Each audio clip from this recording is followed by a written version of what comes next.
This podcast is brought to you by Triathlon Coaching, where we help triathletes and cyclists like you train smarter to race faster. I'm your host, Jordan Donnelly, and on my left is former Australian Ironman Champion and head coach of Triathlon Coaching, Gerard Donnelly. Welcome to the story of Gerard Donnelly, Part 2. In Part 1, we told the epic story of Dad, your journey as an athlete, as a professional athlete, and what that entailed and the big highs and lows of your professional triathlon career. And we finished with you retiring from professional triathlon. At that point, you had 4 of us kids under 6 years old. And so in Part 2 today, we're going to tell the story of your coaching career, how your coaching has developed over a 30-plus year period.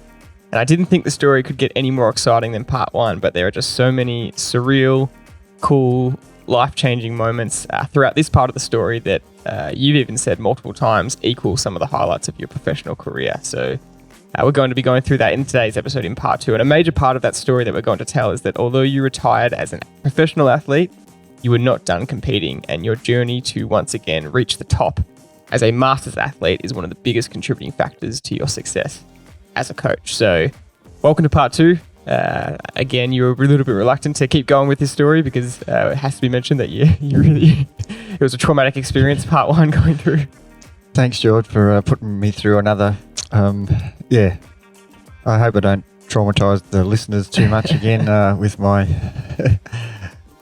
emotion, but I suppose it's an example of how things mean so much to you, and it's an example of people who put their heart and soul into things, and it means a lot. So I think it's a good attribute for others that I see, and so when it happens to me, I find it almost embarrassing, but it is a reflection of what it means to you, and there's so much that we can explore in people's own journeys that mean a lot to them, and that's why it brings out emotion. Absolutely. So let's start with how your coaching career began. You had already started coaching in the 80s while you were an athlete, while you were learning what it took to be the best and what the best programs in the world entailed. And you had a group of athletes that you were coaching at that point, and we mentioned in Part 1, one of them was a man called Banger Harvey, who is still a Triathlon athlete to this day. And it's just funny that you were coaching him back in the 80s, and then he's now a Triathlon athlete now. Yeah, it's a fantastic story, isn't it? And look, it sort of started when I was teaching at St Bernard's in Essendon. My desire to get the young kids to be, the best 800 and 1500 meter runners they could, the 4x8 relays, the cross country team, the swimming team, getting those squads to do personal bests and if possible, win something. And that was always there. I just really enjoyed seeing other people succeed through my help, and I think that was right from when I was in my 20s. And at that point, throughout the 80s, you and a few other triathletes were so invested in triathlon that you started the Triathlon School of Coaching or something? Triathlon Coaching School. It's not the School of Rock, isn't it? It was really innovative for our time. We were definitely ahead of our time, and guys like Oscar Carlson and Phil Bedlington and there's many more involved who are the driving force behind that. And I did mention them a little bit earlier. We had budding triathletes who wanted to learn how to be a triathlete come to our weekend camps that weren't anywhere except in the heart of Melbourne. I remember lining up at the Sandringham Tulip Street facility there, where it had a swimming pool, and we ran swim courses, we ran bike courses, we ran running courses, we had nutrition courses, strength and development, and that's the sort of stuff. We're talking 1988, 1987, 1989, and I had to come up with writing a course for that you could sort of use as a template, how to train on the bike as a runner, as a swimmer, and ironically, that kind of became a template for, I suppose, for future coaches who took over that business model. And then all those years later, when I was investigating getting certified as a triathlon coach, I find it ironic that I wrote the first program, and yet here I was trying to qualify myself as a coach. Yeah. Anyway, that's a story in itself. Yeah, that is quite funny, the irony in that. And at that point, you were also going to high schools and taking some of the old wind trainers down and trying to get some kids involved in triathlon. Yeah, well, I thought it'd be, with the help of these guys, I thought it'd be great if we could just bring triathlon to schools. And having been the sports master at St Bernard's and head of phys ed department, I could see the kids wanted to do something different, and I thought, if it's a really hard sport to do because logistically, you need a pool at school.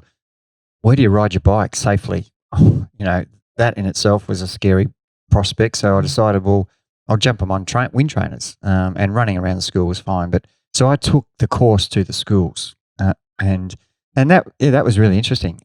What kind of wind trainers did you have back then? We had these Manura or Minolta, I think they were. They weren't too bad. They just front wheel off on a fork, and back wheel on a roller. And of course, every kid had some bike that didn't fit, and it was a logistical nightmare. But we persevered, and I think we got some kids. Maybe if we got half a dozen kids to start doing triathlons, it was well worth it. Absolutely. And so from that point, moving on to the 90s, you had stopped competing yourself in triathlon. You decided that was enough. Although it should be said that you decided you would see how quick you could be in a marathon, and you'd run a few marathons in Ironmans, but you hadn't had a proper crack in peak form at a fresh marathon. And you really started that journey, and you took a few others with you, and you were coaching your brother, Frank. For those that are in the Traveller community and greater Melbourne community will know Frank very well, and a few others. My uncle Paul Rouse, who's also a Traveller athlete, you've been coaching for 30 years, and a few other friends around that you started almost a running group, and we're coaching people for the marathon now. Yeah, and we entered a few teams. In those days, the Melbourne Marathon had a teams event, and we formed a 3-man team. Dave Parker was another guy involved in that, who, it was a guy I went through uni with, and Gary Pollard, another guy. So we had a little community, and at the end of the day, getting these guys to do PBs I was just as intent myself to do my own, to get everybody to really run well on race day, and I absolutely enjoyed that process of just coaching people for running, and experimenting on myself again.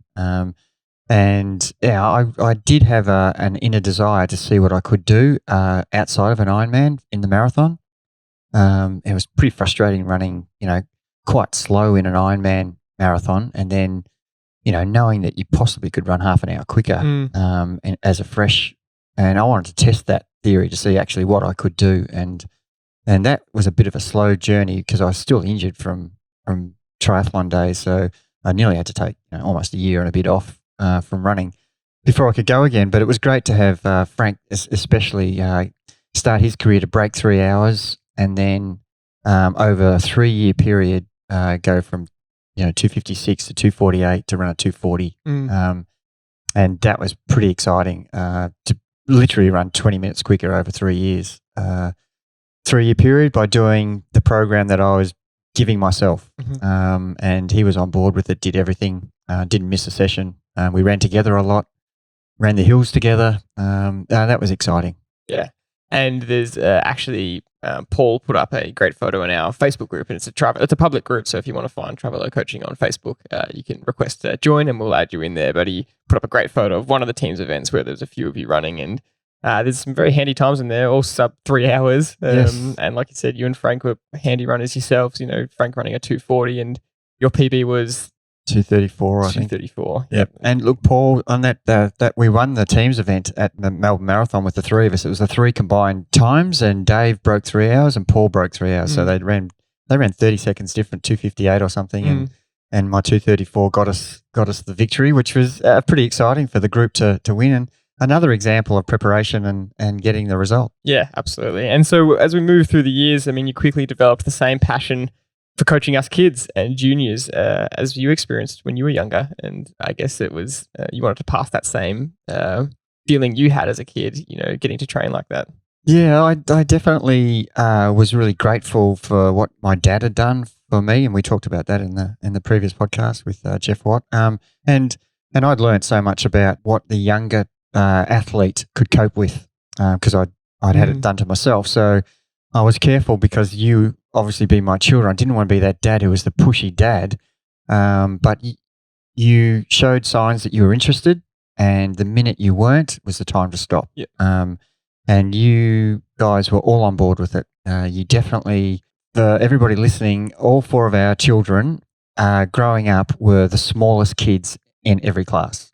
So physically developed, you were probably a year or 2, and I think our dentist told us the best example was your teeth determine your physical age, not your chronological age. And he's saying Liam, our oldest son, his teeth development was like 3 years behind his age. So by the time he got to 18 or 19, he just started to grow. And you were the same. You were tiny. So you were at a physical disadvantage in every sport that you competed in at school. And that to me was an incredible challenge to try and get you to be competitive. I think we all had a lot of fun. I mean, you had a lot of fun coaching us and the squads that we were in as juniors, and we just had fun doing well. You know, I think times when you didn't want to run as a kid, but then you'd remember that school cross country is coming up and you want to win it. And when you perform well at those things, it's funny. You're learning as an 8-year-old what motivates you to train. And I have fond memories of any talented kid in the neighborhood would come and join our little squad sessions where we would be doing mini hill repeats around here because we grew up in Belgrave, as we discussed in part 1. But, you know, you would get in the area and they would come and join, and we would have mini squads of 8 kids, and any talented kid that could run, you'd be getting them to join in the group. Yeah, that was my theory. Get as many people involved so it became a fun factor. And the competitiveness of people is what I was absolutely using to drive. Doing it solo, as everybody knows, as adults, it's hard work. You have to be intrinsically motivated. But if you put people together in a group situation for certain training days that are important, the high intensity days, as we know now, then you will use that one session to motivate people to push themselves better. And I can still remember you guys saying, I want to win the school cross country, I want to win the swimming events, and I want to win the athletics. And, you know, that was your goals. And in the local primary school of Belgrave, you know, all of you were undefeated in every cross country from prep to grade 6. And that was something that you were proud of, you know, and you worked hard for it. And you probably deserved to do it because no one else was doing any training.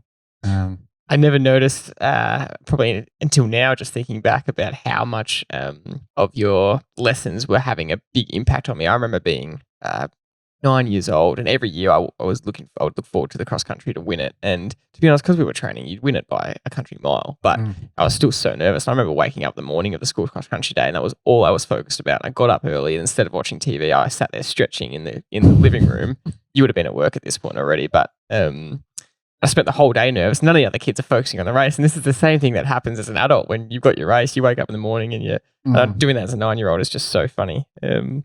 But as we hit the 2000s, you know, you really had transferred this professionalism and drive as an athlete into coaching us kids and anything that we're involved in, whether that was school or little athletics groups. And it was transferred straight to us. And a few of the key things are, as we got older and got a little bit more serious about training, and I say older, I mean 10, 11, 12, you had the same philosophies. You kept notebooks for each of us where you would write in every session we did, and next time we'd go to the track, you'd say, okay, last time we did these 4 200s, these were your times, and you had every single session recorded for us, as well as every race, you had a scrapbook of every single race performance, so that when we did that race again, you said, oh, you ran this last time, you know, aiming for a PB, and it's all the same principles that you did as an athlete, did it with us kids, and then now it's just, again, transferred into training peaks. And we have, you know, in Trivelo, we have Excel spreadsheets with just relentless data on athlete performances, you know, split times, that kind of thing. It's just funny how it has transferred all the way through. Yeah, I think you've got to find ways that, and look, if you ended up winning events, that is a bonus. It was me trying to give you the idea that you just wanted to be better than you were last time. And if that ended up you winning, great. But as long as you performed equal to and tried to improve, that was more important. And that's why those notes were so important to you. I'd say, you know, here's your most recent times, how you feeling? And it was always based on that. Do you think you can run strong tonight? and they were the questions I'd ask you. You know, you're right to go tonight, and you'd say, oh, maybe not feeling so well, and we'd say, okay, let's just try and match what we did. So it was always based around some data and some feeling as to how we were going to train, and there was never pressure to win. That was far from, you know. And the conversation in the car on the way home from a race day or from a training session was, how do you think you went? Rather than what happened? Why didn't you win? And that's the analogy I want to make with everybody I'm coaching now is it's about how you felt you performed and making sure you go back because the performance is raw straight afterwards. And that's the best time to self-analyze your performance. And you learn so much more about post-race as much as you do in the race. And so you guys embraced that a lot. And I never wanted you to have pressure. And I'm not sure whether that was the case or not, but you had your own pressure you put on yourselves. You didn't need me adding to it. And it was more about the performance rather than the result. And I still believe that is something that's made my career so successful is forget about the result. That's the goal. That is exactly why you're doing it. But if you organize yourself with the process, then the result should take care of itself.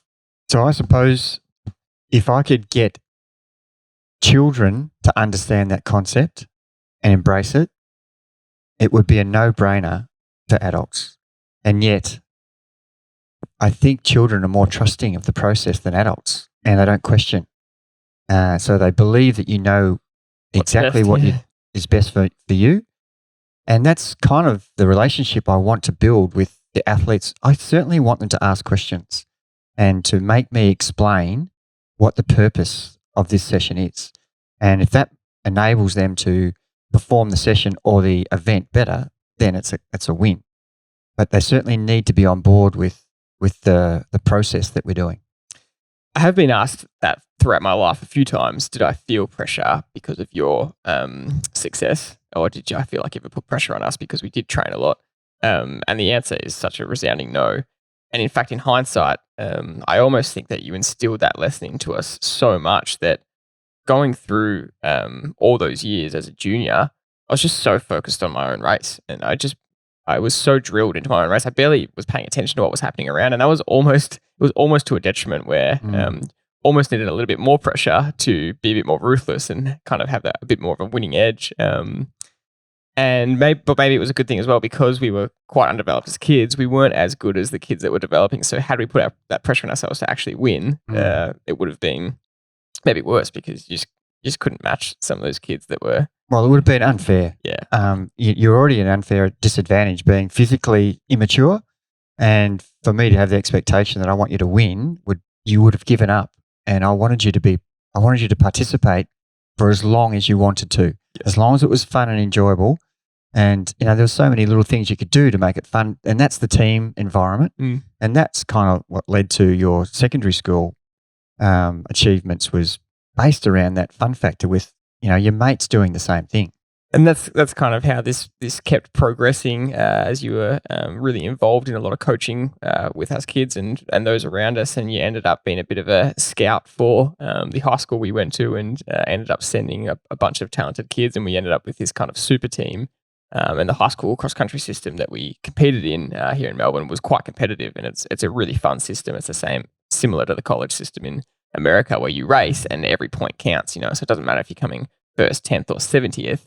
Your top 6 places count. So if you're the 6th best runner, but you come 60th, it's a total point system. So it's a really team environment, which is really fun. But the point I want to make is that I just remember as a kid, learning all these principles, and it's just so funny how they still apply. And you had us, our squad, going up to Sherbrooke every Sunday and to do the long run, to do the long hill run. And your version of the long hill run as a pro athlete was a 2-hour loop around, but ours was. As a 9-year-old, I had a 20-minute loop, and Liam, my older brother, had the 30-minute loop, and I couldn't wait to graduate to the 30-minute loop, and that was the long run for the week. And as we started to go through high school, the fact that, on this point of, I don't want to hammer this, but being smaller and feeling like we're at a physical disadvantage because there were kids that were a foot taller than us and stronger than us and had muscles already. The fact that we had such a good training program and we stuck to such good training principles, which was have a good aerobic base and do these track sessions and do the Sunday long run.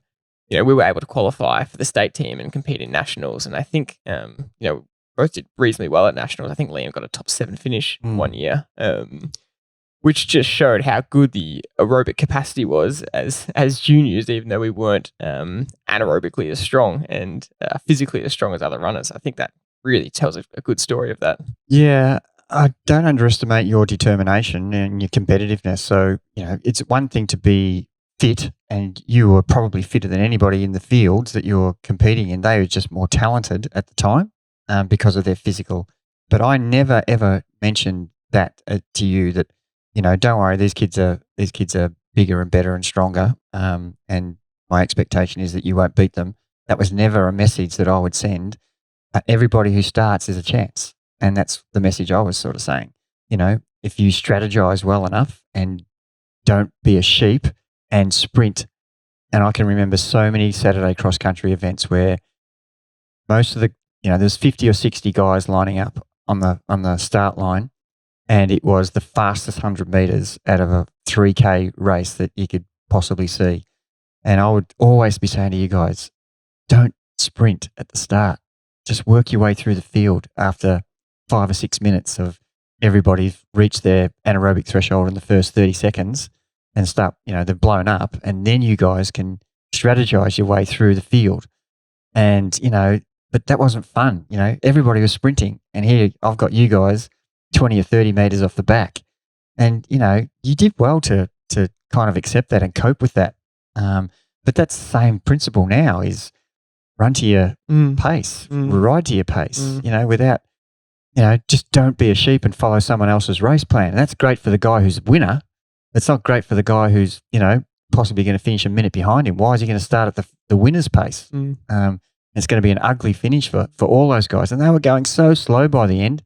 You guys were always fast finishing. That principle of the aerobic base is just so true, isn't it? Yeah, most definitely. I think that the strength you had for the back half of your running races was purely from those Sherbrooke runs. Obviously, the intervals were giving you the intensity you needed, but you were so strong because you've been running up and down these mountains since you were, 8, 9, 10, 11, 12, all the way through to you were 16, 17, 18 when you left school. So you'd had a good 10 years of Sherbrooke, and every trail up there. You could be a guide for running trails at the forest up there. So it's it's the same principle all the time. It's a boring thing, but it's actually why you were successful. And for you guys to make the state teams as junior cross country runners, when we went away together, people were thinking you were just there as a brother or sister because you were so little against the other kids in the team, and yet here you are lining up on the start line, and people go, oh, great result from a little kid. So it was really, I was proud to see that you guys embraced the whole thing. You never let it worry you that you were physically smaller, but you still put yourselves out there. Well, it was so naive that I didn't actually realize. I didn't realize until a few years ago, I don't think. And I saw a photo of me with my athletics teammates, and I am just that much smaller. And I went, wow, at the time, I didn't realize how much of a disadvantage it was because you never mentioned it. So I didn't have any reason to believe that being smaller was such a disadvantage, but it is very funny looking back. But I mean, the point of all this is that you were so involved in the culture you were trying to instill in anyone that enjoyed running, and that came into our school cross country culture. You would talk to us about race tactics the whole way there, and even other runners in the school. You were making sure that we were creating a really good team environment, and you started this thing called the huddle, and before each race, it's 120 kids or whatever in the race, and you just go to the start line and start normally. And you made us all get in a team huddle, and the cross country captain, which happened to be our middle brother Matt, the first year this happened would do a little speech and get everyone revved up, and then go to the start line. And I was running with some old schoolmates a few weeks ago, and they were telling me that because we were laughing about how we started this huddle thing, and they were telling me that every single team now, 10 years later, does it. Every team does the big team huddle like a footy huddle. And I just thought that was so fantastic to hear that you really, that passion for the running was a sign of your passion for coaching at that point, and you were just instilling it wherever you could go. The inclusiveness is also the importance of that. So we had guys in our cross-country team who were going to come first, second, third, fourth, fifth in the top 10. But because the formula was you're only as good as your sixth runner, and I was instilling in everybody that we need to be encouraging our sixth, seventh, eighth, ninth, 10th runner. I think we had 10 runners in a team. And if those 6, 7, 8, 9, 10th runners in our team could beat the fourth, fifth runners from other teams, then we would win on the day. And every week you either won or you lost. And so the idea was to make everybody feel a part of the team. And coming 67th or 94th was just as important as coming 5th or 1st. And everybody felt that, I think. And that's what you're wanting to get everybody on the same page and believe in the same formula.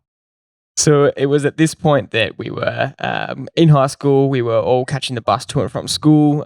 Slightly less driving and commitment from you, although it was still very big. But you were able to get back into some training yourself, and you were slowly able to get back into cycling, and you started to really enjoy it again. Yeah, but I definitely during that period made a conscious decision that it wasn't about me anymore, and I really was invested in making sure that you had the same opportunities that I had when I grew up, that my father had given me. And he literally took me to, I could play state level badminton. I mean, who would have thought in a town like Warragul? I played state level cricket, football, soccer, cross country, swimming squad, athletics, table tennis. And so that was my philosophy. I was just going to do the same. And you guys can select what sport you want to do when you've had a go at them all. And if you wanted to do triathlons, fine. But if you didn't, don't worry about it. And you guys have selected touch football as your passion, and surfing. And only recently you've really taken back to running and possibly venturing into triathlon. So as an example, you can actually pick up a sport that you think you might have a crack at and do quite well at it because you were exposed to a variety of sports, and that your eyes were open to what's out there. You were just trying to take advantage of any second you could because, I remember you would pick us up. You'd have to leave work early and pick us up from school to take us to our squad training, our athletics training, and we would go train. And you had a spare hour, and so you'd bring your bike and you'd start doing an hour, push out a max 1 hour session and start doing some interval training again. And you couldn't do any bunch rides on Saturday because we had Saturday sport all day, and there was 4 kids playing Saturday sport across Victoria, so tough to get around. But the point is, you really just started to slowly make a comeback as we got a little bit older, 15, 16, 17. You were able to just slowly increase that riding and get that passion back.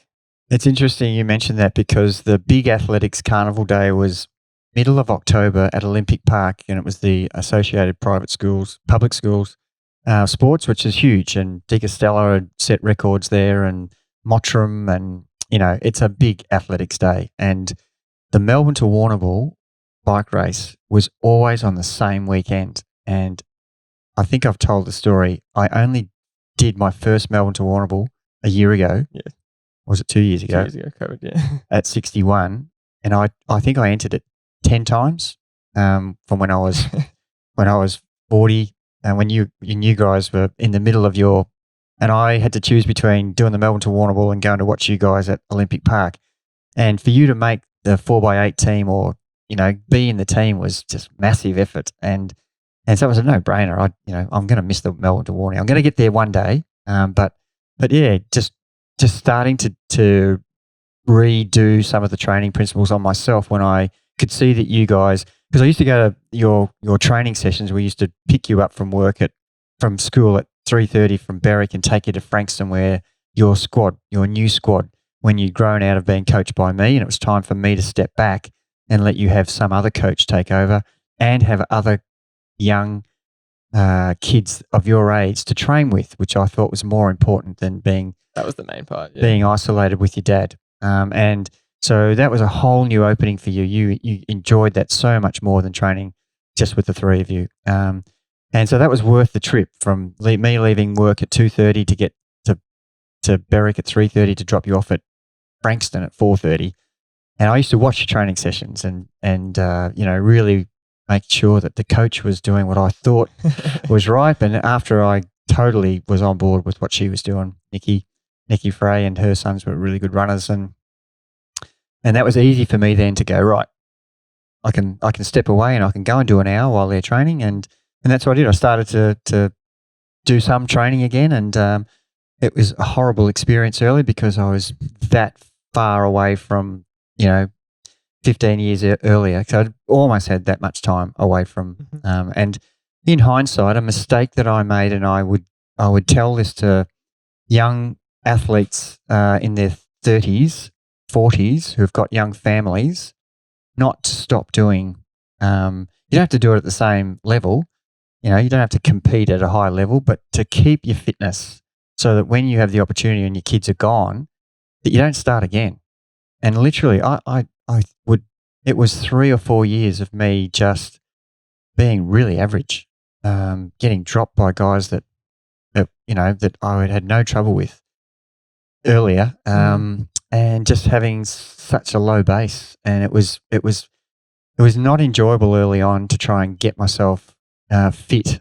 It took a long time, I really enjoyed the process because I was coming from such a low beginning. So the only place I could go was up. So I was improving a lot, but it didn't happen in 6 months like I thought it would. I was a different shaped. I was, probably 8-10 kilo heavier than I was when I was a professional. I'd lost my aerobic base. I was at rock bottom in terms of fitness. So I had to start the journey again and get my thinking cap on again and try, as you guys were not needing me as much, then the opportunities for me opened up again. So I think that would be the message I would send is keep doing something, whether you're doing a 20-minute run every second day. I didn't do any of that. I should have been doing something. I used the excuse I didn't have time. Well, I did. You just make time. I should have planned better. Like I started to do when you guys were being coached by someone else. There's an hour. I could use 20 minutes of it to run if I wanted to. Mm-hmm. Yeah, I feel like that would be it is a lot of advice you give to people when they come into the coaching program and they just want to get as fit as fast as possible and they want to get there within 6 months or a year. And a lot of people, once you started racing again, probably assumed that you of course, you were a previous professional athlete, you're a gun masters rider, you're doing well, but it wasn't that smooth sailing for you. It took you years to get back there, and you had to be patient. Yeah. Look, you asked me some questions earlier about when did you start to get some success again as a masters rider, and I think it was 5 or 6 years before I actually had a breakthrough event, and then I thought, oh yeah, I'm on the right track again. I'm finally arrived again in my own little mind. But up until then, it was more fun, and I didn't want to be a professional again. I wanted to see definitely what I could do against masters athletes, and that was a challenge. But I still didn't want it to be my everything. I wanted to have that balance, and I think that's one thing that I still believe now is that you will do better if you have a balance in your life. If you, I'm still making those mistakes. I'm still got the balance wrong at times, and your mum will, point that out to me when I've got too carried away again. Because it's easy to do. Because if you're so motivated, you're single-minded, and it's not the Olympics. It's not the be-all and end-all. There's other things going on that you need to have perspective. And it's fun and challenging. But it's just got to be in perspective with whatever's going on in your life. And I'm forever saying to people, if you do something to the extreme level, it's unsustainable.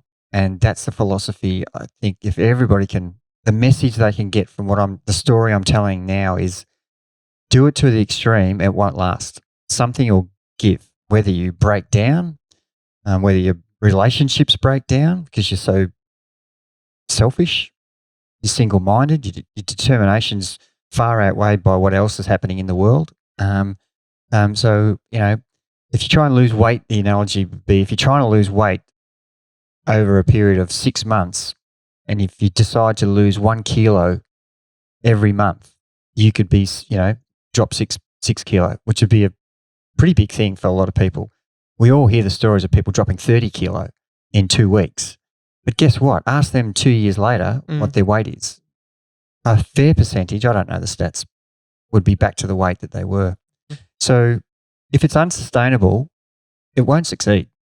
So if it's that's the balance philosophy that I think you need to have in your training and in everyday life. And that's the thing I tried to learn from what I did as a professional, which is I needed to be extreme to succeed. Now I don't need to be like that. I want it to still be fun. And I absolutely love riding my bike. And if I was able to run over the journey, because I still haven't been able to run properly since those injuries, I would still run because I love it. The freedom of running, especially around Sherbrooke, and you get to see things in slow motion. Bikes as good as well. And when we travel overseas, I'm exploring wherever I am in Spain or Italy or France or Belgium. I'm exploring on a bike pace, and you see so much. And your mum and I she'd go for her walks, and I go for my ride in the morning when we're overseas, and I'd come back and say, we've got to go and see this. I just saw this on my ride. And we'd jump in the car and I'd take it to something I would never have seen if I wasn't on my bike. And that's the passion I have. I love being good at it, but I actually love the experience of riding and having the sun on my back and exploring new places around the world, pre-COVID. So the fun factor was important to me, and I had to put goals in front of myself, unfortunately, because as much as I love riding my bike, I still found it hard in winter, or, I've still got a full-time job. I have to fit the training in. So I've got to be motivated to get out of bed at, twice a week I was getting out of bed at 5 to 4 to go and do a training session down at the beach with the group of guys I was training with. And we were doing teams time trial every Tuesday, Thursday. I had to be there at 5:30 for a 5:30 start. So, it's a 45-minute drive plus getting up and making sure you got everything organised. So it's a really early start. So I had to have a goal to allow me to get up at that time of the morning. So you have to play tricks on yourself to get yourself to the start line almost, and in the best shape possible. And that's the things I was doing. So that it wouldn't interfere with the family. I'd be finished the training session at 6:30. I'd go to work. We started work at 7 a.m. and get home and, time for you guys after school. So that was the plan that I put in place, and I did that for 15 years whilst you were in primary school all the way through to when you finished secondary school and went to uni. So that worked really well because I was planned. And there was a pretty life-changing moment in there, I'd say, which was and I say life-changing because it was a bit of a turning point in the evolution of your coaching career, and that was the Cadel Evans story. And I think this really flicked something in your brain about the trajectory of your own coaching and your exploration of performance. And we have told this on one of the earliest podcast episodes, but not a lot of people have heard one of our very first episodes. So tell this story about riding with Cadel Evans and what that switched inside of you at this age. Look, as everybody knows, Cadel used to come home in our summer in the European winter, and he had a house in Bowen Heads. And as a family, with a couple of other families that you've grown up with, we always holidayed together, the three families, in one house in Bowen Heads. And we spent a lot of time, and we went to other places as well, but we spent the majority of your time at this house in Bowen Heads. And there was always a group on the Saturday morning. There was always a group every morning. And Cadel would occasionally ride with the local group, which was really good of him, because this is 2006, 5, 6, 7, 8. He was starting to become, and 2011 he won the Tour de France. So he podiumed in 2007. Yeah, and he was, on the Giro, he was, successful, and he won Flesh Wallone, and, he didn't really need to be riding with, a pack of old guys in Lycra. But he did, and he gave his time, and it was really impressive, actually. And we do a thing called country turns, where you would ride side by side, two abreast, and everybody would move up one. And Cadel would get to talk to you for, a minute, and then the person at the front would move over to the left, and the next person would move up, and then Cadel would move up to the next person. So the groups became huge because they knew that possibly Cadel was going to ride, and it was a really good community thing that he was doing, and he was encouraging people to ride their bikes. And asking them, how's your training going? He's a fantastic person. And he comes across, a little bit out there, and that's what you have to be a champion. I think you have to have some sort of difference between the commoners, as I would say. But he was really good with his time. And one day I managed to ask him, because he would always go from that ride onto his then proper ride. It was like his warm-up. Mm-hmm. And then he would go out from that point where at the back of wherever Paraparap or the Bells Beach circuit. Anyway, I was so keen to go for a ride with him, just me and him. And I just he took off and everybody turned, and that was the protocol. And I kind of stayed back a bit and came up behind him after about 5 minutes. I think I scared the living daylights out of him because he hadn't started training, but I rode flat out to catch back up to him and said, "Oh, do you mind if I just ride behind you?" And I think he was not happy at all, because that was his rule, that no one was to ride with him. But he goes, "Oh, yeah, okay, whatever." Anyway, so he started doing what I didn't know what he was doing. He started doing his efforts that his coach from Italy had been sending him online. And anyway, he started doing the first effort. Then he sort of pulls up, and I think we'd ridden about 5 minutes, and I was doing everything in my power to hold his wheel. I was trying to hide from the wind. I certainly had understood what side of the wheel to ride on in a crosswind, and I could see him sort of looking under his arm to see if I was still there. And of course, at the end of it, he sort of puts his hand up saying, "Oh, that's it for the first effort." And so I was like breathing flat out, saying, "What are you doing? What's next?" And he'd say, "Oh, I'm going to do 5 of these." And I was thinking, "Oh my God, I'm never gonna keep up." But I said, "What pace? What speed are you riding at?" He said, "Speed? No, I'm riding to power." And after the next 5 minutes, we're ready to start the next one, because it was 1 minute rest, and then away we go again. And the next 1 minute, I'd ask him a few more questions. "What do you mean? What's power? What are you talking about? You powering your legs or?"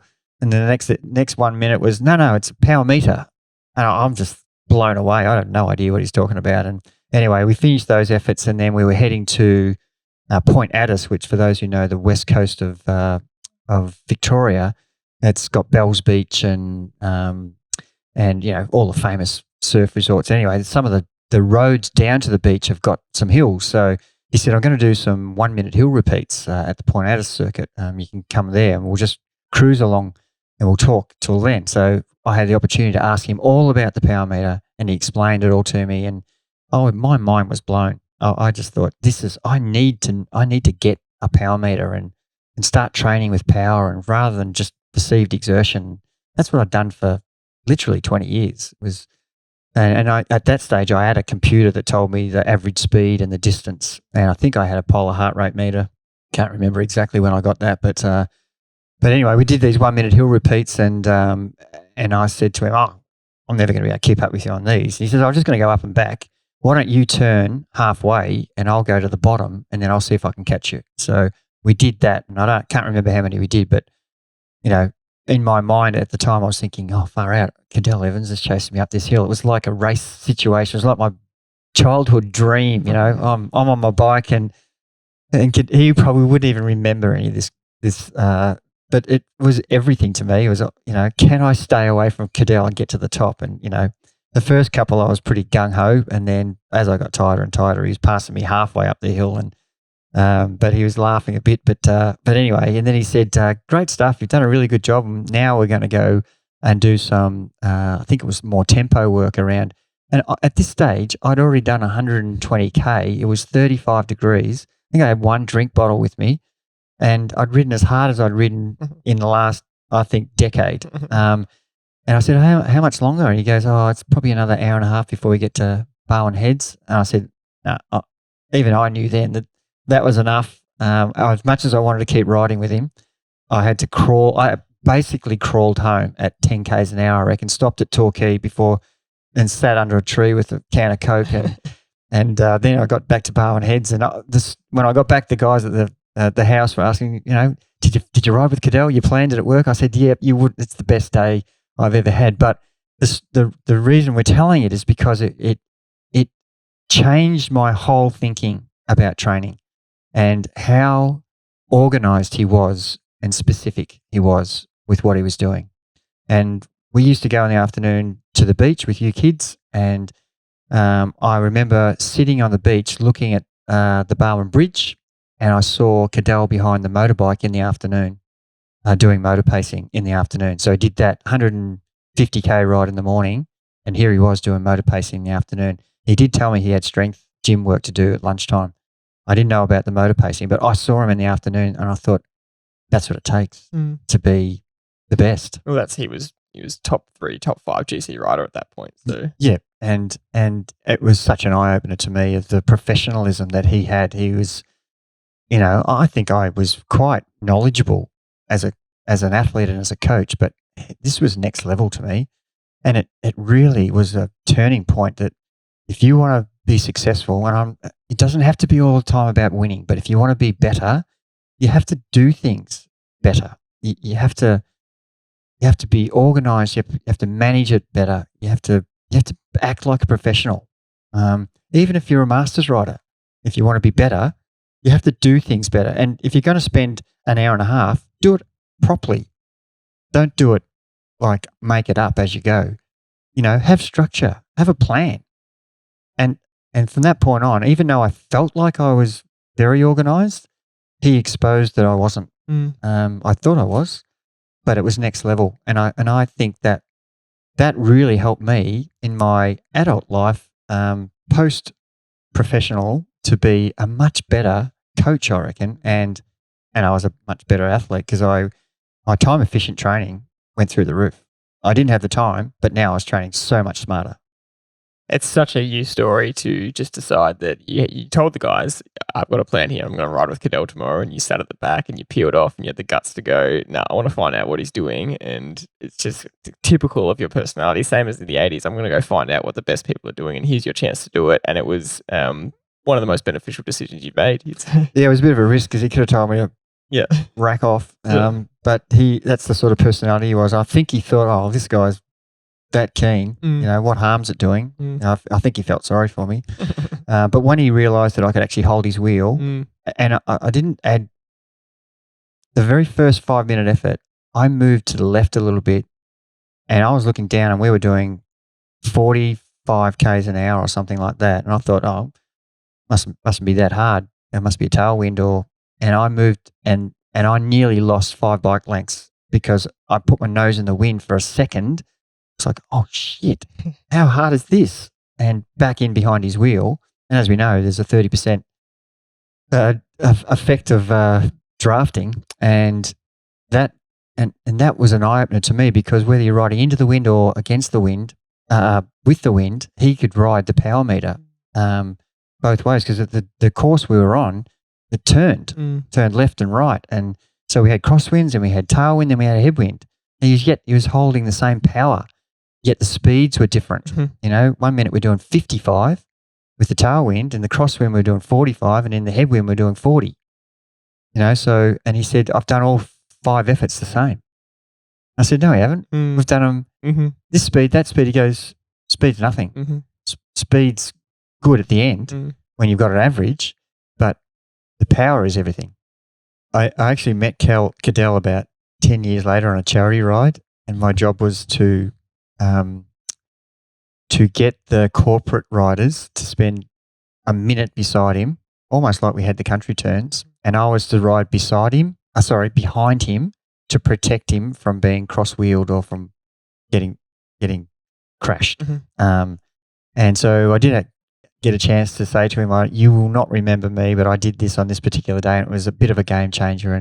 And his typical modest fashion, he goes, oh, that's great. But there's no recollection of it. But and I want to leave the coaching side of things aside for the moment. I mean, from that point on, you just dived into power. You bought Joe Frill's power book. Right behind me, we've got the shelf here, and there's Andy Coggan and what's his first name? Alan, the power guru. I can't remember, training racing with a power meter. You've got the power meter handbook. You've got all these books from the 2000s that you just got your hands on, and we use Andy Coggan's power zones in our training programs at the moment, and you dive right into that and got so heavily involved. And again, even as a junior, I mentioned that I was the first person out of any runner I knew. I honestly believe the first junior 15-year-old in the state to get a heart rate monitor. I had a polar heart rate monitor, a polar heart rate watch, and I was so tiny that the big, bulky polar heart rate was bigger than my wrist. It felt like it was as big as my hand.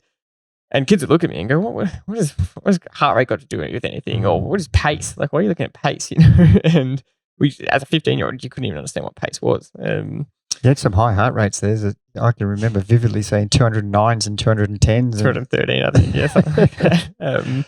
But that's how far ahead you were. And I guess this really was the catalyst again to bring that competitiveness out of you. And as we got older and you had more and more time, the older we got, you started that full-blown self-experimentation again. And internally, I think you really started a quest for to get to the top of your game. And I'm going to say really for Masters domination, that journey began. Yeah, and I was so much more excited as I was compared to being a professional because I had so much more help. How exciting is it to know that the session you're doing is you can quantify exactly what you're doing, whereas you're not doing it by feel. And that was a game changer. And I couldn't wait to train again to see what my tools were telling me as I was training. Whereas before it was totally on, can I push a bit harder? I don't know if I'm pushing the right power on the bike or the pace as a runner. I don't know. I've got no idea. It just feels like I'm trying harder. But now I could look down and see, well, actually, I feel like I'm pushing harder, but my power's dropping. And it would prove to me that I started if I used, Cadell's training method, and I actually did a lot of those 5x5s from that, that was one of my go-to sessions for myself. If it's good enough for Cadell, I'm doing it. Yeah. I didn't know the theory behind it, but now I understand.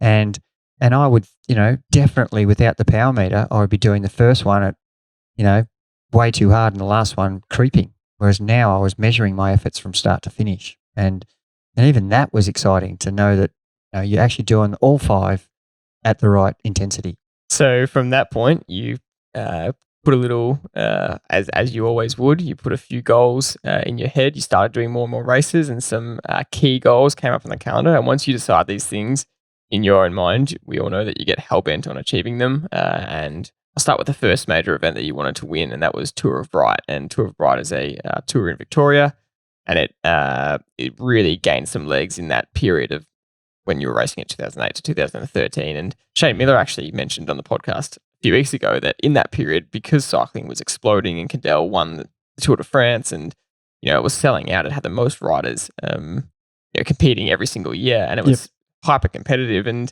that was a bit of a monkey on your back, wasn't it? Yeah, and look, some of the great riders, Richie Porte and Simon Gerrans and, some really good riders have had a crack at it. And there's still some great riders who have done it to this day. And I'm talking Masters. I'm not talking the Open, because the Tour of Bright it's a local Victorian 3-stage tour. And at one stage it was a 4-stage tour, and now it got dropped back to a 3-stage tour. It had time trial, had a road race with a hilltop climb finish, and it had a hilltop climb road race finish.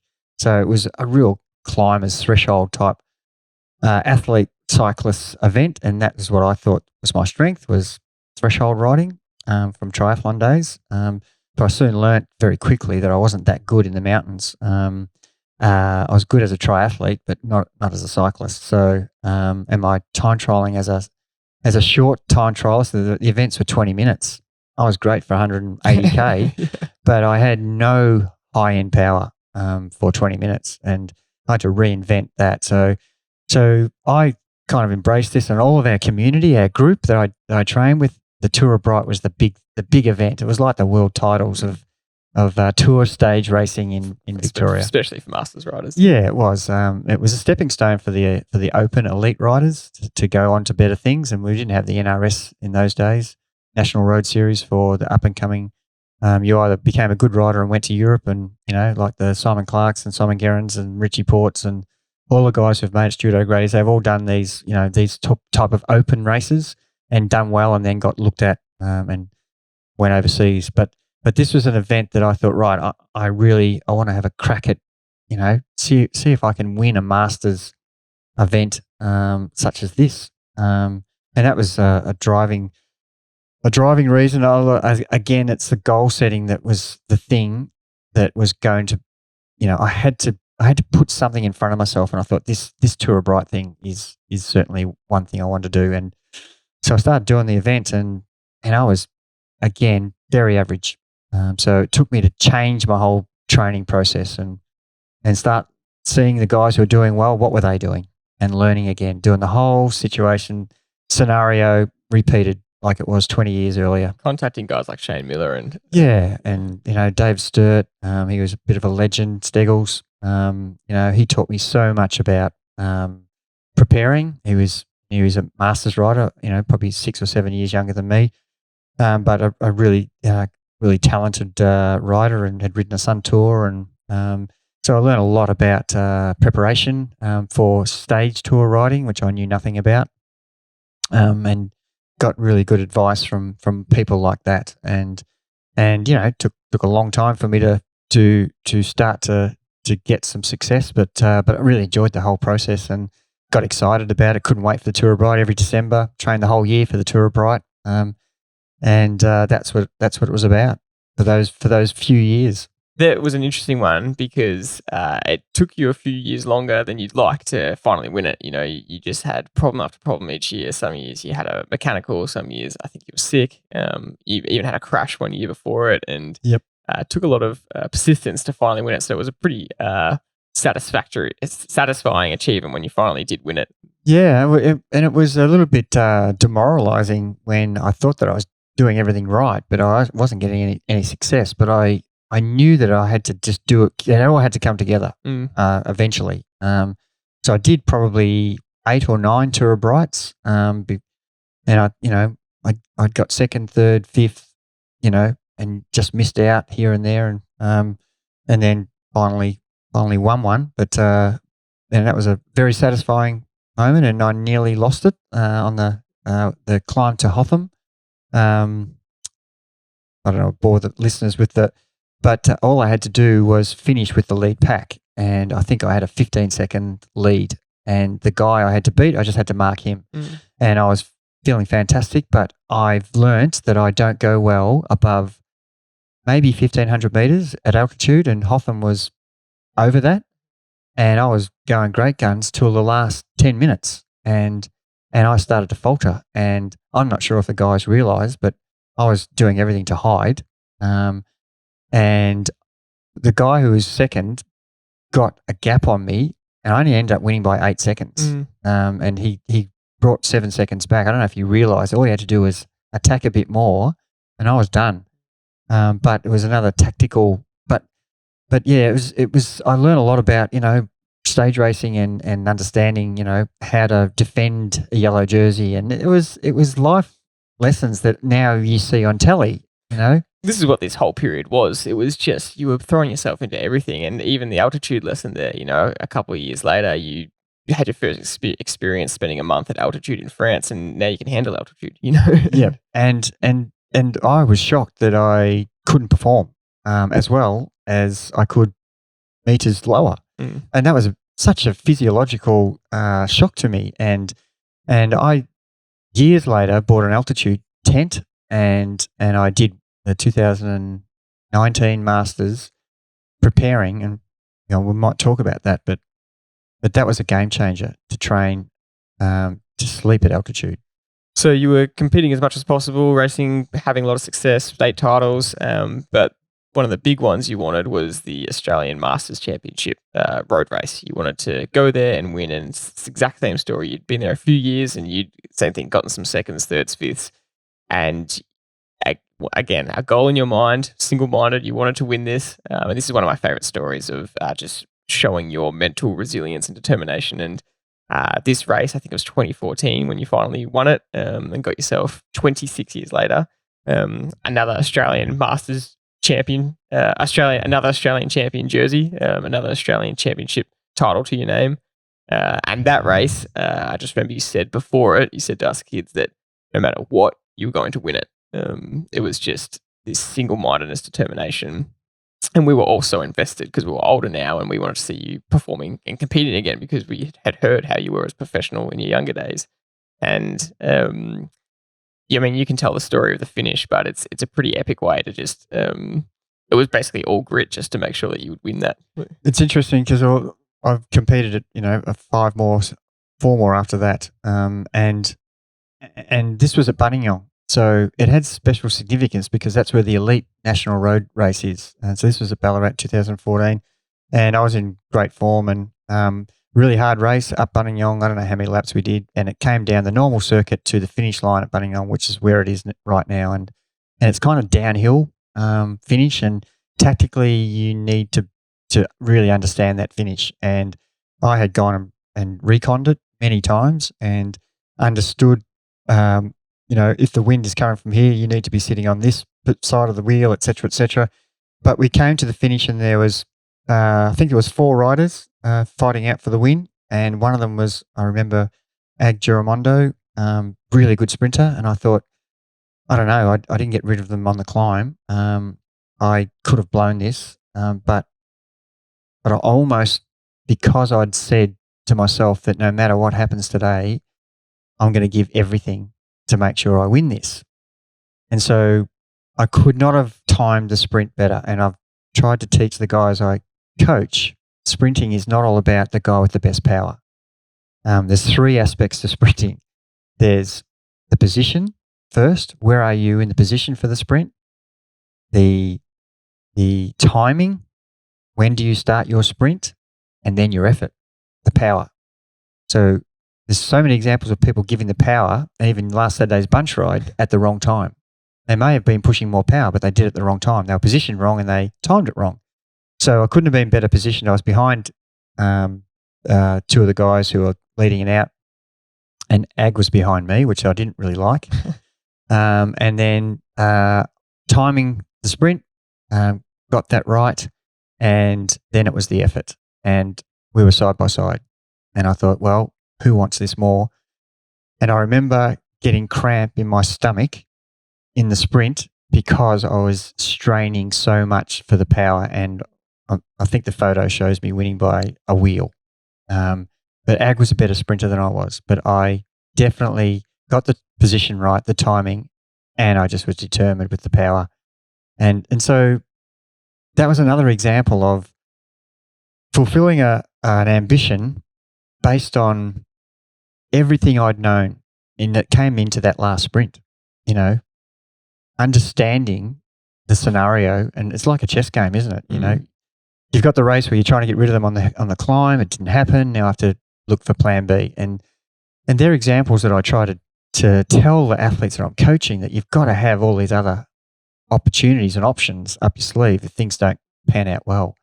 But I've learned a lot from other people. Tim Jamison has taught me that about sprinting. It's not necessarily the most powerful guy that's going to win the sprint. It's the guy who's got the 3 things, the position in the bunch. If you start the sprint from 10th, you might end up 4th and you might have had the highest power of the whole sprint, but you started too far back. So that's your position. The timing, if you start a sprint into a headwind 200 out, everybody's getting a free ride. You're actually the lead out man, not the guy sprinting. So the timing's crucial. And then the effort is when you need it most, which is the power. That's why Tim keeps winning every sprint we see. It is. Every Saturday, you can't beat him. My favorite part of that story is that when you came home and told us, and you explained that you just had your head down and you just were putting every single thing into the pedals to make sure you won, and then you looked at your power data after, and you're a very light rider, and so you don't push high watts. Your watts per kilo is really high, but just in terms of high wattage, it's not as high. And for that sprint, you pushed over 1,000 watts, which was just I think it was a 10-second power record. Yeah, and I still haven't matched that power number to this day. That is the highest power I've ever pushed. And I was quite shocked that I think the determination, no matter what it took, was the point. And then looking back, saying, "Oh, I can push that if I'm really in that mode." Yeah. And the will to win was what got me over the line for sure. And like you said, you won 4 more Australian Masters Championships after that, basically 4 in a row maybe. There were some gaps in there, missing some years, but that one always stands out as a really clear memory. And to paint the picture of kind of what ability you'd gotten yourself to, you were really riding as many variation of races as possible. And there was a specific race, the Phillip Island Grand Prix, where it was an open race with, basically elite riders in there. and you managed to get yourself a top 10 finish against some gun open riders, and that really showed where you were at as a late 40s, 50-year-old rider. That was a bit of a shock actually, because it was 100 and something K around the Phillip Island circuit. You know, it's a really tough circuit. It's got all these little climbs out the back, and it was a huge field. So positioning was important, and you know, making sure you're near the front third so that you're not going to get gapped, and so much about tactics was in that. And of course I was fit, but I try to explain to people that I coach as cyclists, the fittest person's never going to win every time. It's the fittest person, but the person who's got the best tactics. And I was really good at positioning myself in a field. And that day proved it, because I was near the front, the brake went, I got in the brake, and I basically hid at the back until that point came, and I was able to be fresh enough to join the brake. And it was a long way out. And I think there were 10 of us in the brake. And the expectation in the break is everybody contributes. And here I am with the elite riders of Australia, and I'm sort of shaking my head going, I'll help you when I can. And everybody's cool with that. You know, I'm not going to feature in the finish here, boys. Yeah. But, you know, by the end of the ride, I end up 10th. But, you know, I was lucky to stay with caliber. Them. Yeah. So that was an example of it's not necessarily fitness alone. It's your tactics and knowing how to protect yourself and hide, and knowing when to burn your match when you need it. And I was pinching myself that whole day. I still remember that vividly, saying, far out, look at the guys I'm riding with here. And I'm still here. And the fitness kept me there, but my tactics got me there. And one of the last points to touch on, which really just exemplifies this mindset you have of soaking up as much information as possible, which is what you've been doing since 1985. And that's, so you won the Australian Masters Championship when in 2014 for the first time, and you won the Champion of Champions three times. So that is basically at the championship. There's the road race, there's the crit, and there's the time trial. Yep. And so you can become Australian champion in each of those individually, but then the Champion of Champions there's points allocated for each, and whoever has the best points across all three gets Champion of Champions. So you'd won that 3 times, but in winning the Champion of Champions, you'd never won the time trial.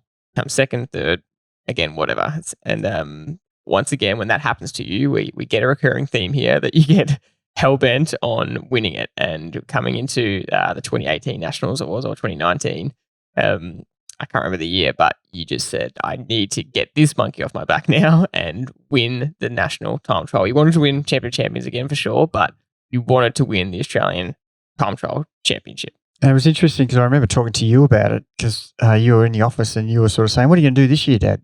And I said, well, do I just keep going back and repeating the same thing? And you were saying, well, why not? Why wouldn't you keep doing it when you're enjoying it? And I said, I tell you what I aren't enjoying is not winning the time trial. And I've come second.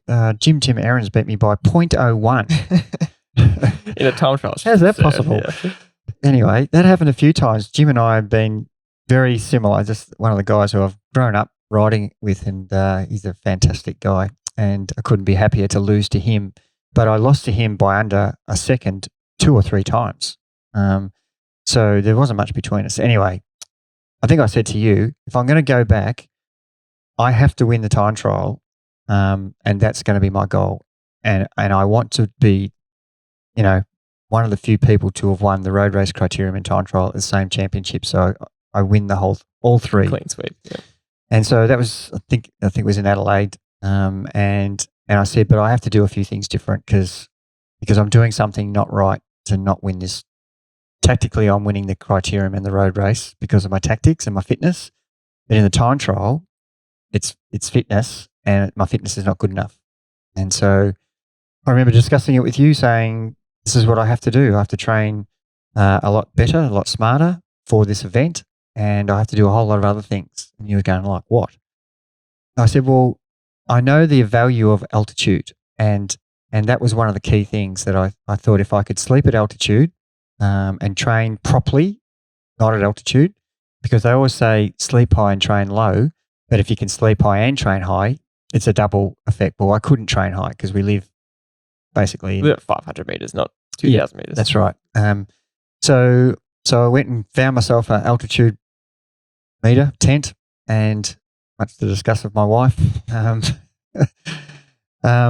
used it for 8 weeks and lost 4 kilo. That was the other thing. I felt that I was not at the right racing weight that I should have been. And as a 50 plus, 57-year-old, 58, 60-year-old, whatever it was a 60-year-old. Are those things important? Well, not really. But if I want to actually do this properly, that's my point. It doesn't matter how old you are. If you want to do something properly, do it properly. So the weight was I had to do extra things. I had to concentrate on the right fuel, really good nutritious fuel, which will lose my weight, and not eat the crappy stuff for just a period. And remarkably, the weight just fell off me. I didn't do any harder training. I did more specific training to time trialing. But, the altitude, the concentration on the food and training more specifically for this event were the 3 things that, that were the added things I needed to do, because I was doing okay before, but I had needed to have a difference. And going to that event, I wasn't sure, but I knew I'd also gone to get a bike fit to really get me in a professional, optimal position on the bike that was going to allow me to be faster. And that took, I reckon, 6 weeks of me riding like a dog on the time trial bike. And this is a good lesson, really, because I rang the guy up and said, I've been averaging 42 Ks an hour in these 20-minute to 30-minute events, and I just competed on the weekend with my new position, and I busted my ass and I rode 38 Ks an hour. I don't think I'd ever ridden under 40 Ks an hour in my entire time trialing career, and it was almost, I was in shock. I was trying. I didn't know what had happened. People said, "Oh, how come you didn't compete on the weekend?" And I said, "Well, you didn't go to page 3 of the results, because that's where I was. I was that far behind." And I rang him and said, "What do we do about this?" He said, "You just keep training in that position and you trust the process." And it was really good advice. That was March when I got that done. The race was October. You said you've got 6 months. And by the time I got to 2 or 3 weeks out from October, I was back riding faster than I was before I'd changed my bike position. So I'd got back half a kilometre an hour. I think I was back to, I did, 42.8 or 43 Ks an hour on race day. But that took literally 3 months before I started riding back in the 40 Ks an hour. So I'm always telling people to be patient, and I had to really do that myself and trust the process. And I was going to give it time. And if it didn't start to turn around, then I would question it. But I couldn't question it without giving it a chance. And that's the thing I would tell people who are starting a new journey. Don't give it 4 weeks. Give it 4 months. Maybe some people give it 4 years, and you'll get to your destination. And so you went and you clean swept it, and it probably capped off, years of work in the masters category of self-experimentation, of trialing everything, again, making mistakes, and putting it all together to put the best preparation in a 6-month plan to get you that win. And once again, very satisfying result to cap off a big 10-year or 12 or 15-year period. Yeah, and I do feel that was the most rewarding result out of all of my masters. And I put it in perspective. There's hardly anybody in our age category anymore because people have given up racing. So it's probably easier to compete in that age category as compared to a 35 to 40 or 40 to 45. So I understand that. But the guys who go to those races, they think they're a chance. So you don't have the depth, but you have the same quality riders who you've been racing against for 10 years. So it's the same guys, whether they're 50 or now they're 60. It's pretty much the same guys. So that was very satisfying, and it proved to me once again that you need to do the next step, extra stuff to give yourself the opportunity. It may not happen, and it's not, as I said, winning was a bonus, but you need to do something better than you've been doing before to get the next level result. And And honestly, winning the time trial set up the next 2 days because the road race was next, and I was so confident and tried something in the road race that I'd always wanted to do, and attack on a downhill, because it was similar to Chris Froome style. It was similar to Port Wollonga, to Wollonga climb, and it was in Adelaide, and the descent was really technical, and the climb was parallel to Wollonga Hill, which is like a 10-minute climb, but it was about 3 or 4K up the road. So it was 3 laps of that. So the descent, the climb, flat bit, etc. And just before the downhill, I attacked on a mini uphill and got 15, 20 meters on the bunch, and 2 other guys came across, and they were really good descenders too, which helped. And the 3 of us stayed away, and then I was able to ride the last hill away solo, which was so satisfying, the way that I was able to do it, because masters riding is really hard when you're a marked rider. It's hard to get away because they just chase you down and then sit behind you. So I'd experienced that a lot over the years. So it was really good to come up with a winning tactic that was going to catch people by surprise, and no one would have thought you would attack on a downhill. And then the criterion was like, I've won 2. I am not going to lay down here. I am going to go into this race with the mindset that I am determined to make it a clean sweep. And it was a shocking day at Adelaide. It was raining. The course was dangerously slippery. Victoria Park course, for those who know it, it's got the last corner. It's a really tight right-hander, and it was wet. Positioning was key. You had to be in the first 3 riders around that corner because it was literally 200 metres to the finish. If you were 5th or 6th, you were too far back because you were going around the corner so slow. And I'm telling this story because, again, it wasn't particularly about the strongest rider, although I was, or I think, the strongest rider anyway. But positioning, if I wasn't where I put myself, which was second around the corner, I don't think, if I tried to come from 8th and be arrogant, I wouldn't have won. It was all to do with tactics. And that was rewarding as well. And finishing with the 3, and it was almost like that's a chapter finished. And although I still love riding Masters National Championships, but I'm certainly not preparing myself. I'm more preparing others. I'll just quickly show for the video as well. This is actually one of my favorite frames. I'll just quickly grab it. But we've got a frame from that national title, and it's just, I'll show it on video here, and it's just the end of the road race, and you can see behind, I don't know how far it is to that corner, but you just well clear, and it's very satisfying. You're up celebrating the win, and it's got Gerard Donnelly, 4 times Australian Masters Champion of Champions, and like you said, just capped off a really great decade plus of campaigning for these races. And one we didn't mention was the World Masters title, where you got 2nd or 3rd, I think, and that was another one that you really, I say 2nd or 3rd flippantly, because to you, I know if it's not first, it doesn't matter, but to everyone else, 2nd or 3rd of the World Masters. And that's a whole other story that is another frustrating one for you, but it was, again, one that you really put your head down and committed to and felt like you were strong enough to win. And look, it should be mentioned, I didn't get the result there in the time trial and the road race through various circumstances, which probably don't have time to go through, but that made me more determined to reach for goals. It's not you're not always going to get the goal, not always going to get the result.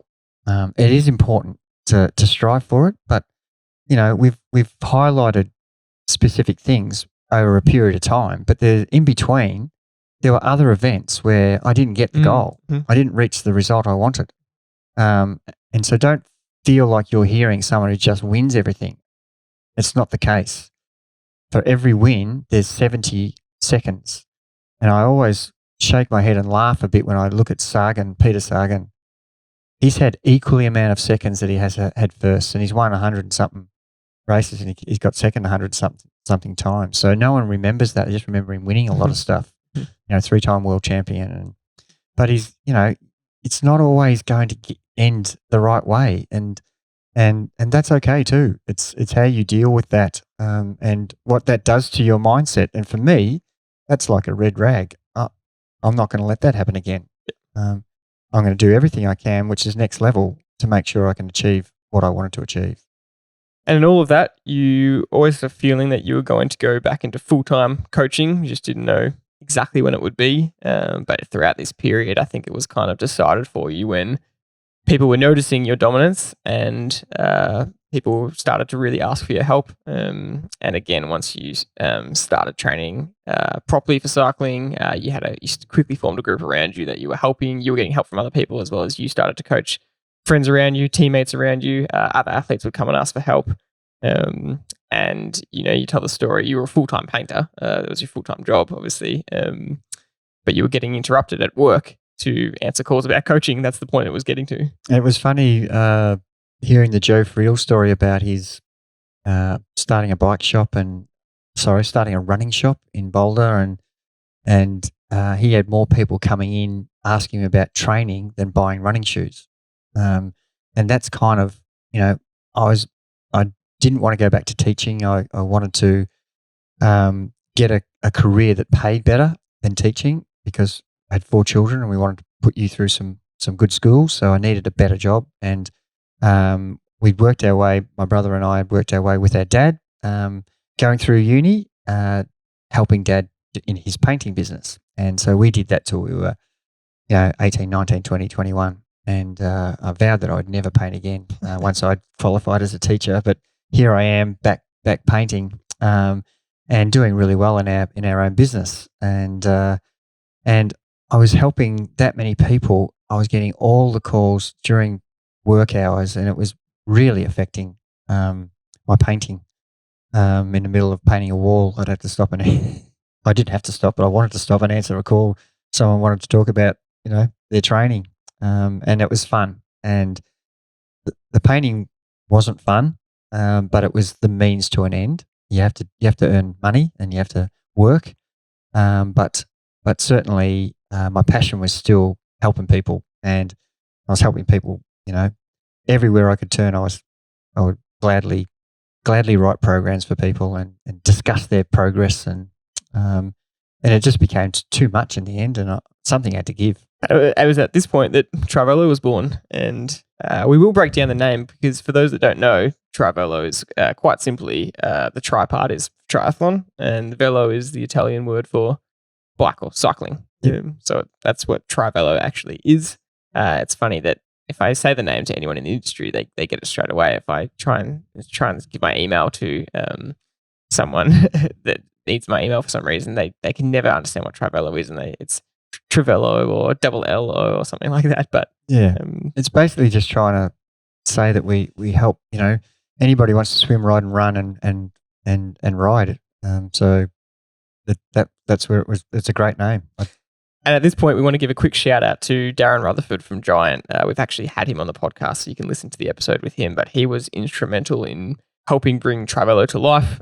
Giant have been our long-term sponsor here at Trivello, and they've absolutely backed you, Dad, and Darren's backed you completely and Trivello into this wonderfully big, close-knit, epic family that it is now. And throughout this process of you, really trying to get to the best level yourself as a masters athlete, throughout this, Trivello was born as the full-time coaching side of things, and it's just grown into this this wonderful thing it is now.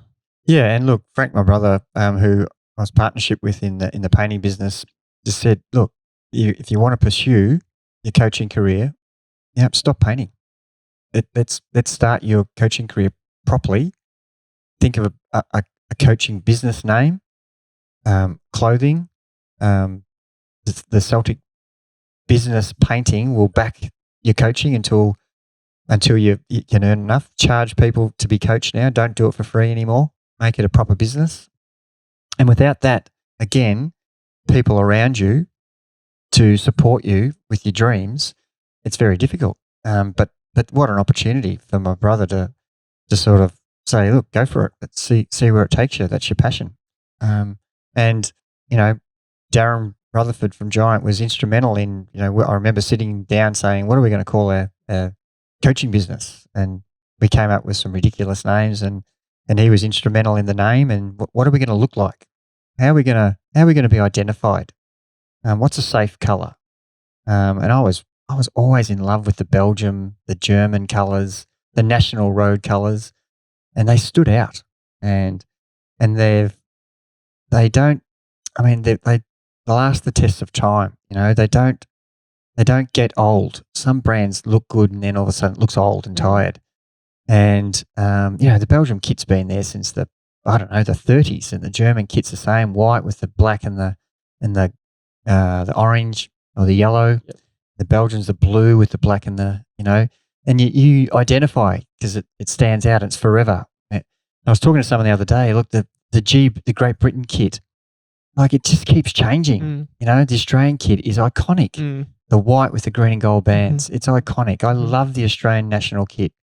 And getting a national jersey as a Masters rider, it's kind of not exactly the same, but it's close enough. And I'm so proud of that jersey because I love the look of it. And I wanted that to happen with Trivello's kit. Yep.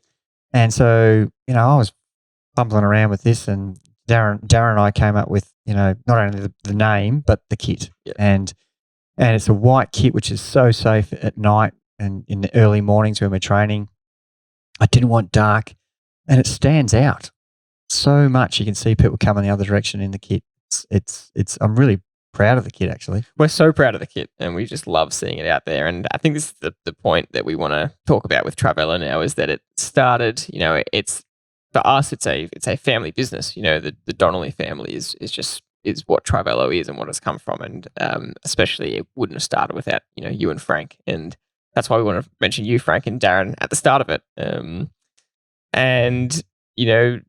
Trivello now has evolved into this thing where it's, full time is you, me, brother Liam. Liam's wife works in the business. Shauna, our cousin, who has been on the podcast before, works in the business. So it's really it's a family business now that has grown into this massive thing that probably you always wanted, but didn't quite expect it to turn out this way.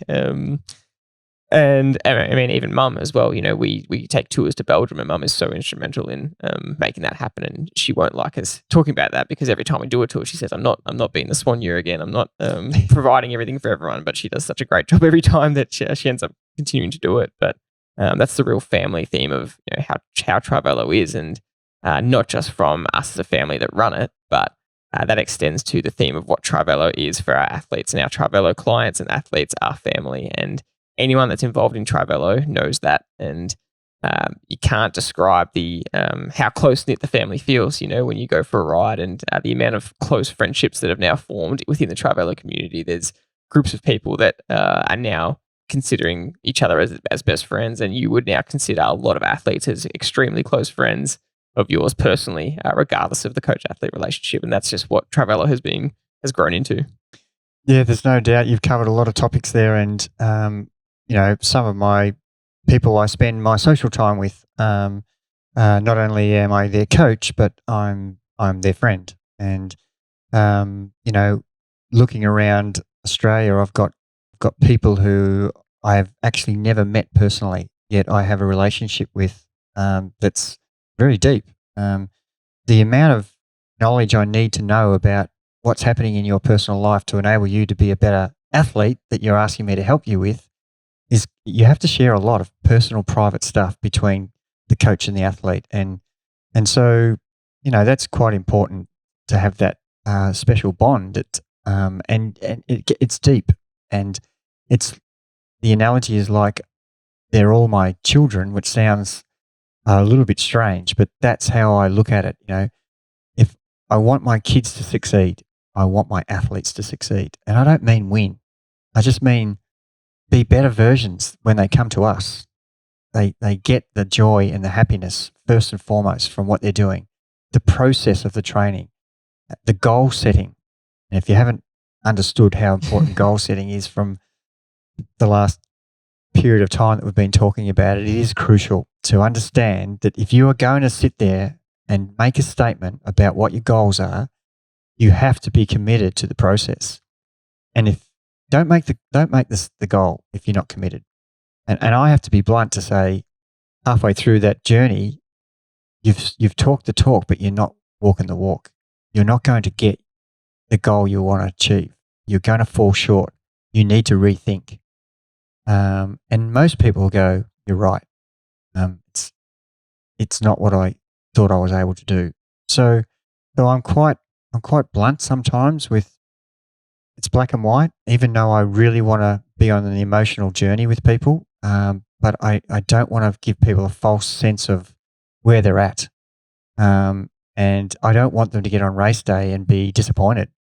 I want them to be clear about what their potential is. And that's what planning is for a lot of the athletes. And so I just think the journey and the personalness of it is based around my family.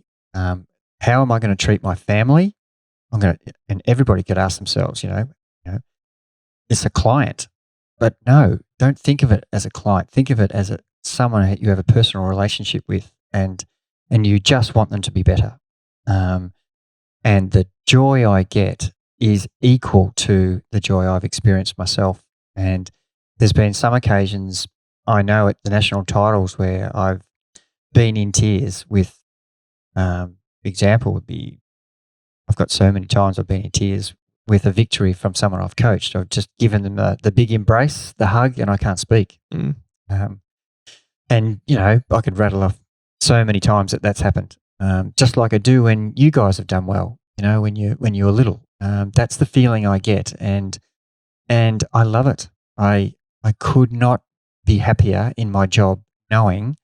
And it's not just about the victory. I'm sure they've won the national title, and I talk about Joe Spano is my shining light, but I've got many Joe Spanos, and I'm just as happy as someone who's come from the back of the pack in a triathlon and is now the middle of the pack and has done a PB by 15 minutes. The embrace is the same.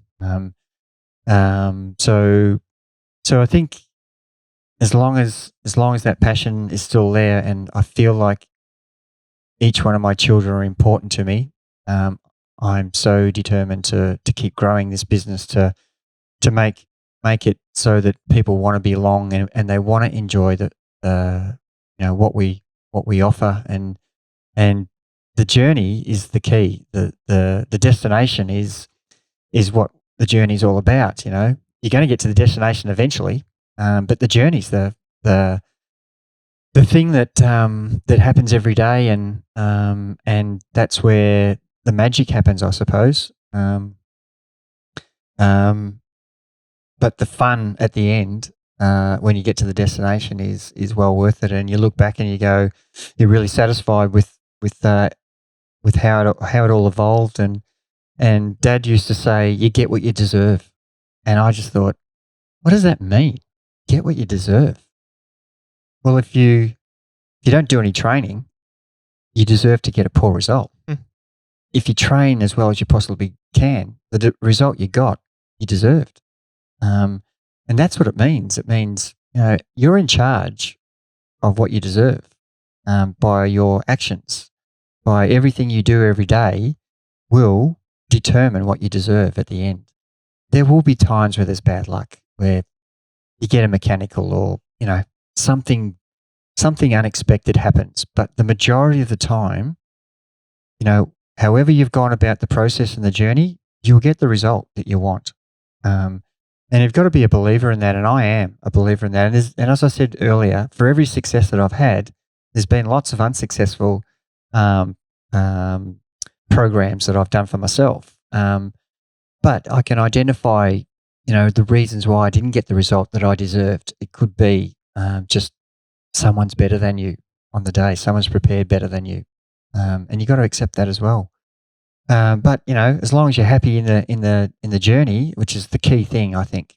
But that family side of it, that I want to make sure that everybody feels that they're part of that togetherness. And I've got examples of people becoming really close friends just because of the link of, we've got a group down at the Mornington Peninsula who are all on WhatsApp together, and they all meet and they join together for their bunch ride, and then they come up to town and turn around when they see our bunch coming towards them. They've got their own little community there, and there's another community in South Australia and one in Queensland, and, people in New Zealand, and we've just got little groups everywhere growing. We started off with quite a big contingent in Perth in the early days when we first started.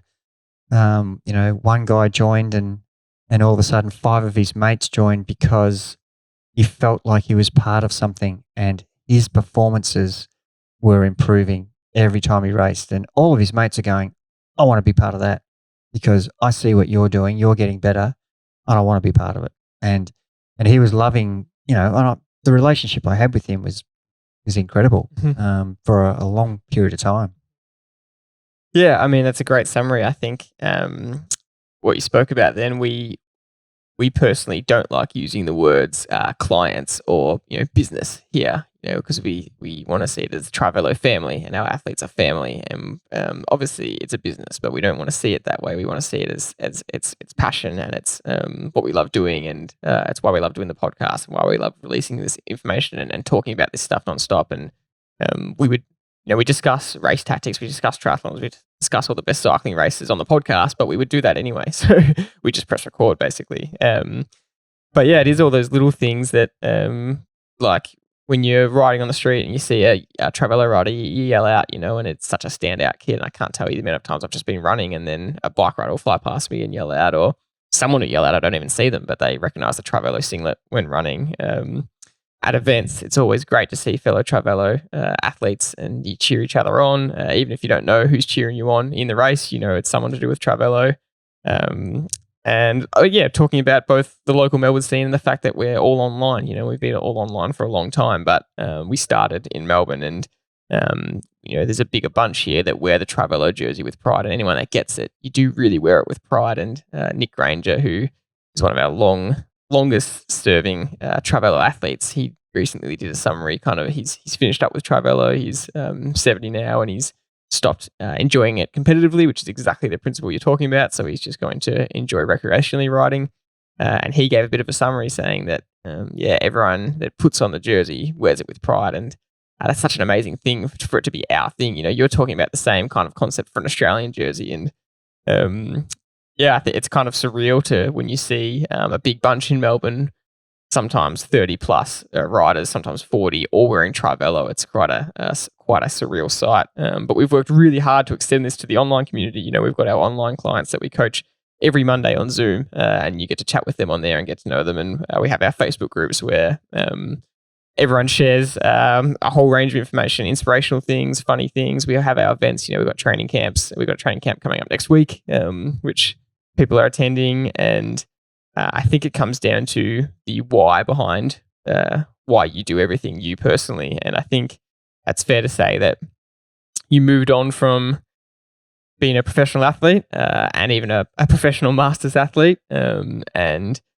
your dream now is for other people. It's gold medals or podium finishes for other people. It's Kona qualifications for other people, and it's or just simple improving and PBs for your athletes. And I think you've definitely taken that, correct me if I'm wrong, but I think you've taken that ruthless competitiveness and that win at all costs and be the best mentality and everything you've achieved, and you've transitioned that now into, I want to do that by being the best coach. I tried to be the best athlete I could, and now you want to be the best coach you can. And everything you experimented on yourself as a masters athlete, plus all your experience as a professional, has led you to this stage. And is it fair to say that you get, like you said, just a kick out of all these results as you did as your own personal results?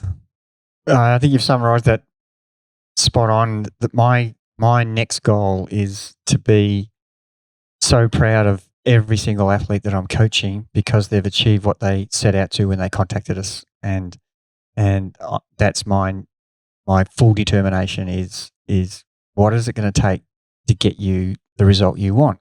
And I've got some outlandish goals, and I've got some goals that doesn't sound like you. They're very achievable. And we just have to understand that each person's in charge of their own destiny. You can pick the highest goal that's possible. I've got guys who still want to win Masters Road titles. I've got guys who just want to go around the Grand Fondo 10 minutes quicker than they did. I've got guys who just want to be healthy and fit so they can be a better dad or a better mum. But you need to have goals, and my job is to make sure that everybody now is achieving those goals. My career as an athlete, I've achieved what I wanted to achieve. There's probably a couple of little things that I want to do, which I'll tick away in the background to keep myself motivated, to get myself out of bed. I love the team's time trial at the Nationals. I think that's a fantastic concept. You're in a team environment. You're working together. You're helping others. I can physically help people in my team to get a national jersey. I think that's great. Again, it's me really hell bent on and I'm encouraging as many people to join this event as possible. And to see the triathletes who are now getting to understand that they can run in a triathlon. They don't have to walk if they do it properly, and they will get the results they want if they persevere with the coaching structure that we're giving them. So that's what my determination is from this point on. That's my goals. Is to it's okay being an athlete because you're in charge of your own destiny, but now as a coach, I'm in charge of my children, who I definitely want to see them reach the potential that they're wanting to, and they've contacted us for. And that's a fun journey because there's so many personalities, so many ways people do things differently that I've got to be across, and I've got to be flexible, and it's a challenge for me because my hard, fast, rigid way that I coach myself doesn't work for everybody. For other people, it works. For some, it doesn't. So I've got to find what works for people, and that's a challenge in itself. And rather than experimenting on myself, I'm probably experimenting on you a bit. And we've already gone down that track in the last 18 months and saw how things can improve, and you've proven how quickly you've developed as a cyclist. And you probably don't want to talk about that too much, but your watts have gone from 278 to 358, and just by us experimenting. And you weren't a bad cyclist to start with, and that's outstanding improvement. And your running times have come down from just doing the things that I told you about. Going back to the hills, going back to Sherbrooke. You've gone back to Sherbrooke, the place you grew up running, and all of a sudden your running times are coming down again without you doing any hard intervals. So these are all examples of us experimenting, and no one out there has the almanac, the answers to every question. Every coach out there is learning, and if they think that they're not, then they've got it wrong. You have to keep exploring and learning and understanding. And we've interviewed a lot of good people, a lot of coaches, a lot of Olympic champion coaches, and they all say the same thing. You've got to keep learning to give your athletes the best possible sessions that you think will get them. And not every session works the same for everybody. So they're the things I have to think about now as a coach, and I'm excited about it because it is so good to see people get the results. And that phone call I get post race as a triathlete for someone who's trying to break 5 hours for the half Ironman, and they've done a 4:52 or a 4:59 in 59 seconds. It's a great phone call. It's it's an emotional call, and there's just countless examples of that. A girl, Emma in New Zealand, is a 1:58 half marathon, and then she comes out and runs a 1:51. You can't even speak. It's like, wow, how did she do it? 4 sessions a week. All hills, some harder hills, some easier hills. Obviously, there's other recovery runs, but they're examples of knowing that there's certain things that are going to get you the right results, and it's not because we've read it in a book. It's because we've actually tried it on ourselves, and the theory, in the book is a theory, and it's only a theory until it becomes in practice becomes effective, and it gets a result. And I'm always tweaking things. I'm never going to say this is the final program forever, and we just follow that. It's far out. We should have a little go at doing this now, and that's a challenge that I'm absolutely up for, and spend most of my time reading research articles and looking for things that have been successful. Just like when I became successful as a triathlete, I had that many people contact me wanting me to help them. Why? Because I had been successful, not because of me, but because of what I'd done. And the same thing happened when I was a masters rider. I had all these masters cyclists contact me when I started to win again. How did you do that? What sessions are you doing? because people want to associate with success. So there's a fair responsibility on our hands to make sure that we're delivering that. But that's what I'm spending all my time, and it's the most enjoyable period, I think, of my career. I think as a human being, is now doing something that I absolutely love and can't wait to get up. And it's no issue for me to spend, and you're holding me back from spending so much time in front of the computer, analyzing and writing, new programs and stuff. So as boring as that sounds to some other people, that's what inspires me. And can't wait for the next 10 years to see how it develops and where we go to. And I'm looking forward to seeing success stories, on a daily basis from everybody we're coaching.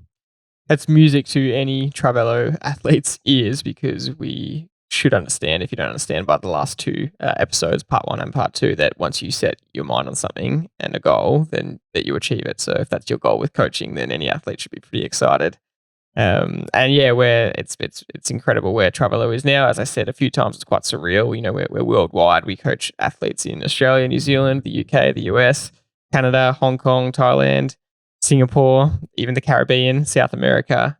It's incredible how far we're starting to reach. And even this podcast now, we started putting it out just to our athletes, and it was, getting 50 listens per episode. And then we put it out, publicly, and now it's getting thousands of listeners per episode, which is super exciting. So I want to finish with some gratitudes again, because this is in celebration for episode 100. And we hope you have enjoyed this story of Gerard Donnelly and the story of Triathlon coaching. So I'm grateful for you, the listener, for listening and being on this journey with us. We really appreciate it, and we bring it to you because we have had such great feedback. And our another gratitude is to our Triathlon athletes that are listening. You've really made Triathlon and the Triathlon community and the Triathlon family what it is, and it's such a strong sense of community and family, and that's what we absolutely love. And once again, Dad, I want to say thank you for sharing your story across 2 episodes. I know the first one was quite traumatic, but I hope that everyone now sees the professionalism, the ruthlessness, and the attention to detail that you had as an athlete, and how that contributed to your success, and how you've applied that same level, plus the greatest level of personal care I've ever seen in a coach, to your athletes. And I think that is truly what has made Triathlon successful so far. And I can't wait, and we can't wait to write the rest of the Triathlon journey and history from here on. So, on that note, thank you very much for listening. We have really enjoyed, I personally have enjoyed bringing this story to you. If you've enjoyed it, please let us know. Leave a comment on YouTube, leave a comment on Instagram, on your podcasting app, leave a review. It would help us, and we love hearing when you enjoy an episode specifically. Also, always share on Instagram, share our posts on your story. We'd love to see who is listening to the episode, where you're listening from, and how you're enjoying it. And Dad, that's a wrap for this episode. Thanks, George. I've really enjoyed it. And the last thing I want to say is I am absolutely grateful for the people who've entrusted I'm not getting emotional here. I've just got something stuck in my throat. I'm so grateful for the people who trust me, the people I'm coaching, that they know that I've got their best interests at heart. And I love the journey and the relationship I have with the people we're coaching. And it always amazes me that how we end up with like-minded people. I'm astounded, but I shouldn't be, because you should surround yourself with people who think the same way as you. And that's what we've attracted. And the people in our group, they all think the same. And it's no coincidence that they all get on famously with each other, because they're all on the same journey. And so I'm really grateful for the people that I've met, and the way they trust that they know I've got their best interests at the forefront of my coaching. So yeah, very grateful. That's it for this episode. Thank you very much for listening to our 100th episode special. We've got some absolutely brilliant guests to finish off the year. Some of the best guests we've had on the podcast that we just could not wait to chat to, and we can't wait to bring to you. So that's it for this episode. Thanks for listening, and we'll see you next time.